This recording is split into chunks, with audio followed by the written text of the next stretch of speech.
ইরানের বিপ্লবী গার্ড বাহিনী আইআরজিসি বলছে যুদ্ধ কবে শেষ হবে তা ঠিক করবে ইরান, যুক্তরাষ্ট্র নয়। যুদ্ধ খুব শিগগিরই শেষ হবে, ট্রাম্পের এমন বক্তব্যের পর এই হুঁশিয়ারি দিল ইরানের এই সশস্ত্র বাহিনী। তারা বলছেন অস্ত্র মজুদ ফুরিয়ে আসায় এখন যুদ্ধ শেষ করতে চাইছে যুক্তরাষ্ট্র। এ সময় আগের তুলনায় কয়েকগুণ বেশি শক্তিশালী হামলার হুমকি দেন তারা। ক্ষোভে ফুঁসে উঠেছে ইরানের বিপ্লবী গার্ড বাহিনী। ভাষ্য, ইরানের সক্ষমতাকে ছোট করে দেখছে যুক্তরাষ্ট্র। যুদ্ধ খুব শিগগিরই শেষ হবে মার্কিন প্রেসিডেন্ট ডোনাল্ড ট্রাম্পের এমন মন্তব্যের পর আইআরজিসি মুখপাত্র বলেন, ওয়াশিংটনেরই অস্ত্রের মজুদ ফুরিয়ে এসছে।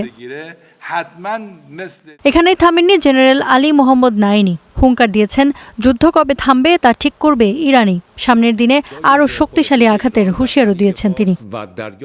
যুদ্ধ কবে শেষ হবে তা ইরান নির্ধারণ করবে। যুক্তরাষ্ট্রের গোলাবারুদ শেষের পথে, তাই সম্মানজনক উপায়ে যুদ্ধ থেকে বের হতে চাইছে তারা। অপেক্ষা করুন, 1 টনের বোমা ছোড়া হবে আপনাদের দিকে।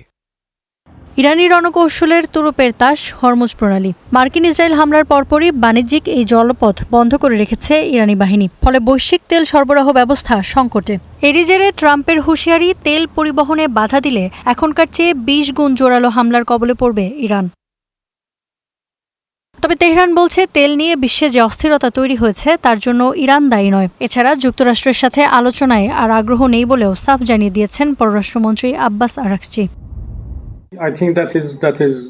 3 দফা আলোচনা হয়েছে। মার্কিনিরাই বলেছিল যে বড় অগ্রগতি হয়েছে, কিন্তু এরপরই ইরানে হামলা হলো। তাই যুক্তরাষ্ট্রের সাথে আলোচনার ব্যাপারে তেহরান আর আগ্রহী নয়। বিশ্বজুড়ে তেল নিয়ে যে পরিস্থিতি তৈরি হয়েছে তা ইসরায়েল ও আমেরিকার আগ্রাসনের ফল। আমরা যা করছি তা কেবল নিজেদের সুরক্ষা নিশ্চিতের লক্ষ্যেই করছি। এর আগে ইরানের পররাষ্ট্র মন্ত্রণালয়ের মুখপাত্র অভিযোগ করেন, ভেনেজুয়েলার পর যুক্তরাষ্ট্র এবার তাদের তেলের দিকে নজর দিয়েছে।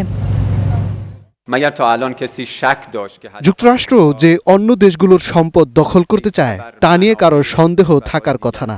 মার্কিন সিনেটর লিন্ডসে গ্রাহাম গর্বের সাথে বলেছেন, ভেনেজুয়েলা ও ইরানের তেল দখলে নিতে পারে বিশ্বের 31% তেলের উৎসের নিয়ন্ত্রণ তাদের কাছে চলে যাবে। যুদ্ধ শুরুর পর থেকেই ইরান অভিযোগ করে আসছে, ইসরায়েল ও যুক্তরাষ্ট্র আন্তর্জাতিক আইনের তোয়াক্কা না করেই ইরানে হামলা চালাচ্ছে। ইরানি পররাষ্ট্র দফতরের দাবি, এমনকি ইউরোপীয় অনেক দেশই এই আগ্রাসনের বিরুদ্ধে। Iffat Khandakar, Star news.